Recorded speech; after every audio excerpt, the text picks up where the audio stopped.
السلام علیکم، بسم اللہ الرحمن الرحیم۔ رسول پاک صلی اللہ علیہ وسلم نے ارشاد فرمایا، اسلام کی بنیاد 5 چیزوں پر قائم کی گئی ہے۔ اول یہ کہ گواہی دینا کہ اللہ کے سوائے کوئی معبود نہیں اور بے شک حضرت محمد صلی اللہ علیہ وسلم اللہ پاک کے سچے رسول ہیں۔ نماز قائم کرنا، زکوٰۃ ادا کرنا اور بیت اللہ کا حج کرنا اور رمضان المبارک کے روزے رکھنا۔ رواہ البخاری، حدیث نمبر 8۔ اب ہمیں ٹھنڈے دماغ سے سوچنا چاہیے کہ ہم اسلام کی ان بنیادوں پہ عمل کر رہے ہیں۔ اگر حقیقت کے پیمانے پہ دیکھا جائے تو ہم کلمہ بھی صرف نام ہی کا زبان سے پڑھ رہے ہیں، ہم کلمہ کے کسی تقاضے کو بھی پورا نہیں کر رہے ہیں۔ اس کے بعد نماز بھی ہم ادا نہیں کرتے۔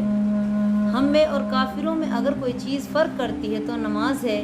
ہمارے نبی پاک صلی اللہ علیہ وسلم نے یہ بات واضح بتلا دی، لیکن پھر بھی ہم نماز نہیں پڑھتے، اپنے مالوں کی زکوٰۃ بھی نہیں دیتے۔ ہم چاہتے ہیں کہ ہمارا مال زیادہ سے زیادہ بڑھ جائے اور ہم اس میں زکوٰۃ دینے سے کتراتے ہیں کہیں یہ مال کم نہ ہو جائے۔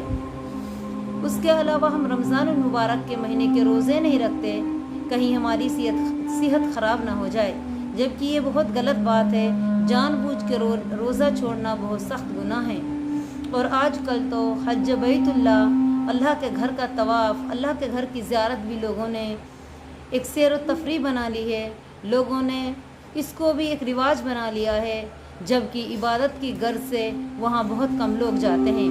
تو ہمیں چاہیے کہ ہم اسلام کے 5 تقاضوں کو پورا کریں، تبھی ہم مسلمان ہیں، ورنہ ہم مسلمان نہیں ہیں۔ تو اس طرح کی اسلامک ویڈیوز دیکھنے کے لیے ہمارا چینل سبسکرائب کریں اور کمنٹ میں اپنی رائے دیں۔